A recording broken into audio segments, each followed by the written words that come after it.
শিশুমঙ্গল সমিতির দুর্নীতি কাণ্ড ছাড়াও দিনহাটা পৌরসভার আবাস যোজনা ও ভুয়ো প্ল্যান পাশ কাণ্ডে অভিযুক্ত প্রাক্তন মন্ত্রী উদয়ন গুহকে মঙ্গলবার আদালতে তোলা হলে বিচারক 8 দিনের জেল হেফাজতের নির্দেশ দিল। পাশাপাশি পৌরসভার ভুয়ো প্ল্যান পাশ কাণ্ডে ইতিপূর্বে গ্রেপ্তার হওয়া প্রাক্তন চেয়ারম্যান গৌরীশঙ্কর মাহেশ্বরী ও মহিলা পুরকর্মী মৌমিতা ভট্টাচার্যকে এদিন ভার্চুয়ালি কাগজপত্র জমা করা হলে তাদেরকে 3 আগস্ট পর্যন্ত জেল হেফাজতের নির্দেশ দেন বিচারক। পুরসভার আবাস দুর্নীতি এবং শিশু মঙ্গল সমিতির দুর্নীতির কাণ্ডে উদয়ন গুহকে গত 17 জুন কলকাতার ফুলবাগানের বাড়ি থেকে গ্রেপ্তার করে পুলিশ। পরের দিন 18 জুন ভোরে তাকে দিনহাটায় নিয়ে আসে পুলিশ। ওই দিনই তাকে আদালতে তোলা হলে প্রথমে পুলিশে হেফাজতের নির্দেশ দেন বিচারক। পরবর্তীতে কখনো পুলিশের হেফাজত কখনো জেল হেফাজতের পর এদিন ফের উদয়নকে আদালতে তোলা হয়। কোচবিহার থেকে সুমন মণ্ডলের report, big news Bangla. Udayan গুহকে আজকে পিসি থেকে আবার কোর্টে পাঠানো হয়েছিল। 4 দিনে পিসির পর আজকে কোর্টে তোলা হয়েছিল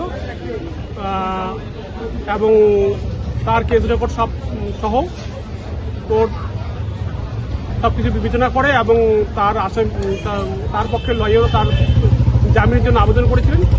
যেহেতু কেসের ম্যাটেরিয়াল এবং কেসের গুরুত্ব বুঝে তাকে আবার জেল কাস্টডি পাঠিয়েছেন। আগামী 29 তারিখ তাকে আবার মাননীয় আদালতে তোলা হবে।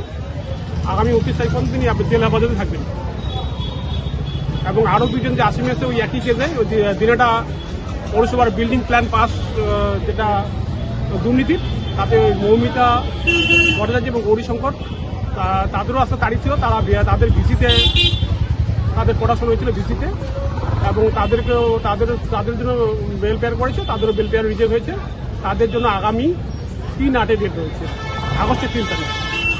আর জয়দেব বোসেরও আজকে তারিখ ছিল। জয়দেব বোসের পক্ষ তার লয়ার বেল বুক করেছে, তারও বেল পেয়ার রিজেক্ট হয়েছে এবং তাকেও আগামী 3 তারিখ পড়াশোনার ডেট রাখা হয়েছে ভিসিতে।